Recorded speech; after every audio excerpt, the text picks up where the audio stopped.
Hey, it's Sam from Rancho Performance Transaxles. We're located in Fullerton, California. We've been building air-cooled style transmissions since 1985 for all facets of the industry: off-road cars, kit cars, drag race Volkswagens, original equipment, vintage restorations, just you name it. The Volkswagen's been used in a lot of different facets. And that's been one of our only and biggest mainstays in the industry is just the transaxle and really nothing else. And trying to help innovate the unit to stay together with a lot more horsepower come into play, especially in the drag race world. We originally started as the gearbox shop in 1985, and I paired up with a partner in the late 80s. His name was Lyle Burnaclaw. Ran a pretty fast dragster back in the day. And we started Rancho together up in Rancho, Cucamonga, California. That's really where the name of the shop came from.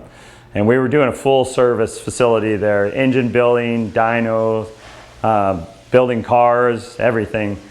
And in 1993, we got out of that business and just stuck strictly with the transaxles, and that's when we changed it to Rancho Performance Transaxles at that point. We do full service work, especially in the sand rail world where a lot of these off-road cars are using V8s now. So every couple of seasons, it's good to just take the trannies apart.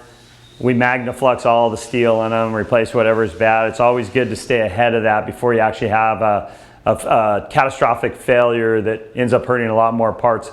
So that's a real common thing for us, even in drag racing too. So catching things before they break and destroy other good parts, that's the biggest thing. We do manufacture some of our own components, which that is not really the business we're trying to be in. We try and use the companies like Weddell Industries, who is a manufacturer. That's what they do.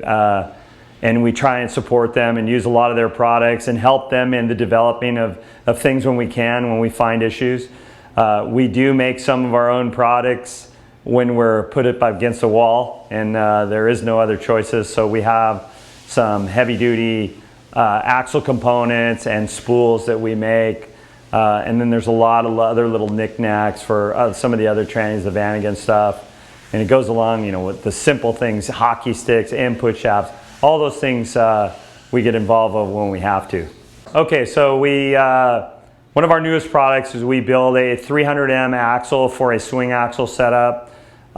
We build a spool that incorporates CV joints in the center, and it gets rid of the spade end of the axle, which is always a failure point for the swing axles, especially with horsepower. So we build that for the big Mendiola transmission and for a regular swing axle Volkswagen transmission. So the Mendiola spool uses a 930 CV joint, 2 inboards that the axles are able to slide into.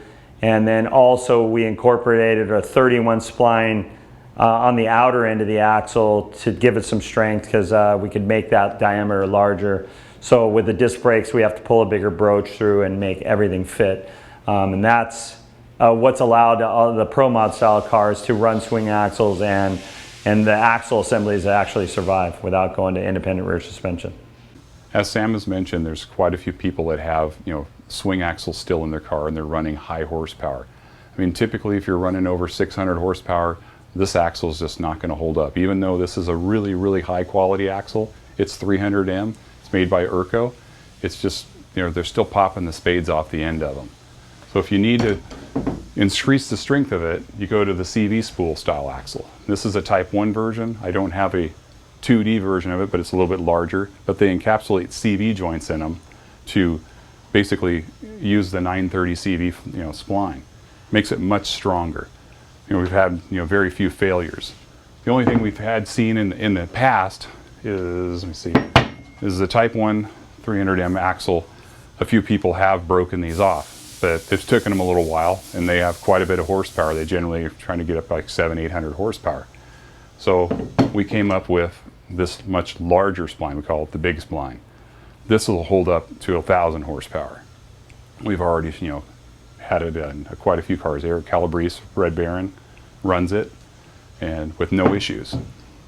When you're going to convert from a regular swing axle to our CV spool axle, it's fairly simple to do. You're basically going to take it apart and install the spool just like any other spool you would. Set it all up for your preload and your backlash, put the whole thing together.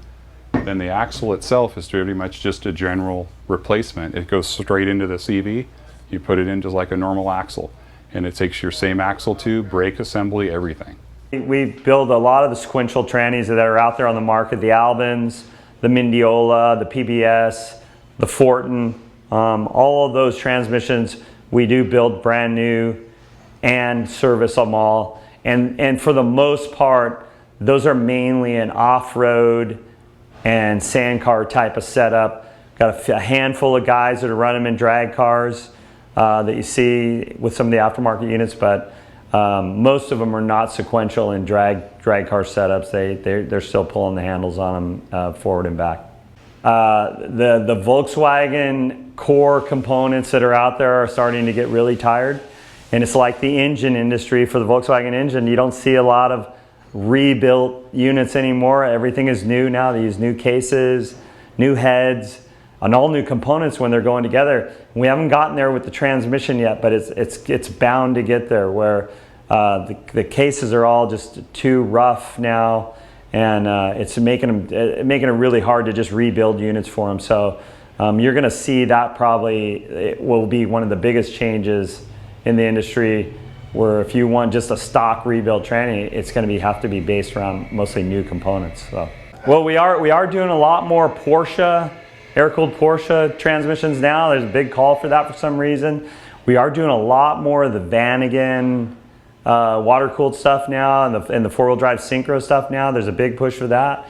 And we're doing a lot more vintage, pre-1960 stuff. All of a sudden, people are getting away from the full custom cars back to vintage. So there is a lot of that going on, and that's actually a good thing. And also we've started playing with some of the Subaru 5-speeds, and they're incorporating those into Volkswagens, especially in the Vanagon world. So where you're seeing a lot of the Subaru engines going in those units, so it works out pretty nice. If you're ever in this area in Orange County, California, feel free to stop in. We're always open for questions. You can even call us if you just have any question about your transmission. Feel free, because we're here to just help and not just try to sell you something. So we're all about service.